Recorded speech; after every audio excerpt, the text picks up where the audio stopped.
In the last lecture module, we discussed how ontological frameworks will include a specification of fundamental kinds, entities that populate the domain, that are underlying or part of the phenomenon that we want to understand and explain. In this module, let's review some other different components, potentially, of ontological frameworks. The next component we want to look at are fundamental property or attribution categories. So the sorts of things that can be assigned to those fundamental kinds. For instance, if you are a bit of matter, you have mass.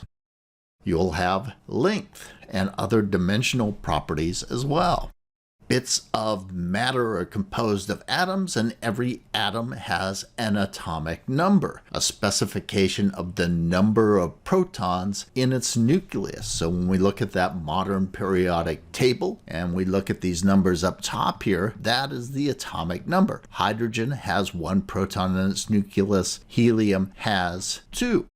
We think about psychology, we assign properties to creatures with minds. So people can be angst-ridden, they can be conscious, they can be intelligent, they can be fearful, and so on. In addition to these categories, we also specify relationships that can apply between them. So one important relationship is what kind of attributional categories can be associated with particular kind categories. I am a material object, then I have mass, period. If I'm an electron, I have a charge, so on and so on. One type of relationship between categories is hierarchical structure. So remember that fundamental kind category of forces in physics. Within that kind category, there are a whole bunch of different forces. There are the fundamental forces, those 4 field forces. There's gravity, electromagnetism, and the strong and weak nuclear forces. Those are all field forces. They are all the drivers of all change in physics. There's also this set of contact forces, so impact forces and frictional forces. These forces don't actually do anything but provide a mechanism for the transfer of one bit of fundamental force-induced activity to another. So when I impact 2 balls together in a perfectly elastic collision, they have an impact. That impact transfers the fundamental force of the momentum of the first ball to the second ball, and so on. There are similar hierarchical relationships between the categories in biological taxonomy. So if we look at the basic modern biological classification system, we see that the overarching category of life, that subsumes a whole bunch of different domain categories. And those domain categories subsume a whole bunch of kingdoms. Those kingdoms, phylums. Those phylums, classes. Those classes, orders, and so on. The relationships that we posit in an ontological framework, in part, will serve the purpose of explaining why things are the way they are. Stability, relationships that are constant. But our ontological frameworks are also going to want to explain dynamical change, the evolution of the phenomenon within a domain. And so we'll have fundamental dynamical relationships as well. How can one thing change? So phase change between a gas and a liquid and a solid, and so on. One example of a fundamental dynamical relationship is uniform gravitational acceleration. If I take an object in the Earth's gravitational field and I let it go, it will accelerate at 9.8 meters per second per second.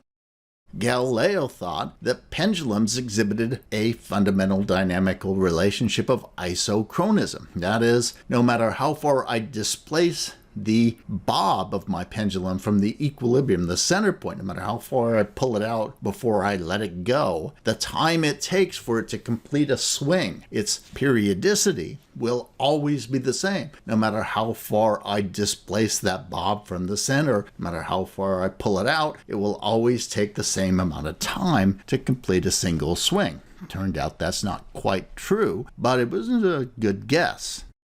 Another principle of classical physics was there is no action at a distance. Causation required both temporal and spatial proximity, and this was a dynamical relation that was violated in quantum mechanics.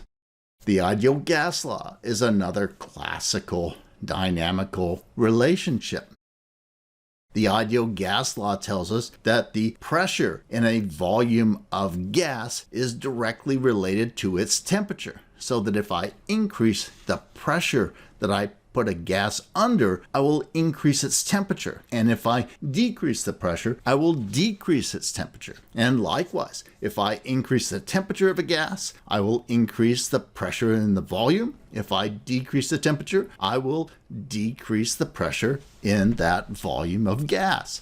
So dynamical relationships will explain change. Other relationships will explain stability. Now, before I can actually explain anything, my ontological framework has to evolve quite a bit. And part of the important process of taking an ontological framework and starting to convert it into a scientific treatment of a domain is that I start to tie those categories closely and intersubjectively, repeatably to the phenomenon in the domain. Now, I do this through operationalization, through methods, techniques, instruments, devices that allow me to determine whether or not a category applies in a very determinate fashion. I want a procedure, an operation that is reliable, intersubjective, and systematic. There are two kinds of operationalizations. There are qualitative operationalizations. Those just say you're in the category. So for instance, survey responses. Who are you going to vote for? I'm going to vote for X. You either will or you won't. Do you want to do this? You either do or you don't. They are qualitative. Biological categorizations are like this as well. You're a mammal or you're not a mammal. You're alive or you're not alive. Early telescopes were instruments that performed qualitative operationalizations. They allowed us to visualize objects out in the solar system and beyond. The other kind of operationalization is quantitative operationalization.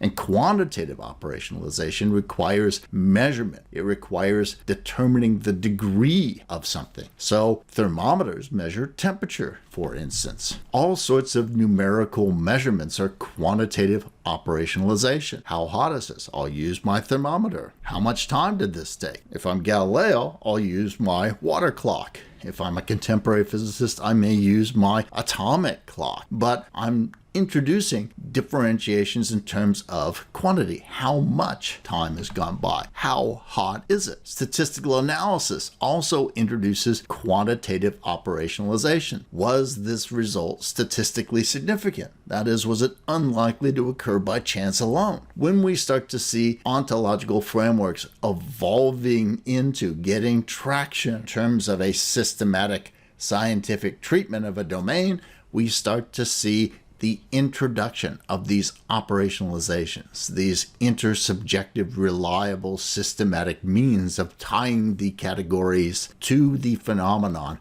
for the purposes of formulating models, testing models, and so on.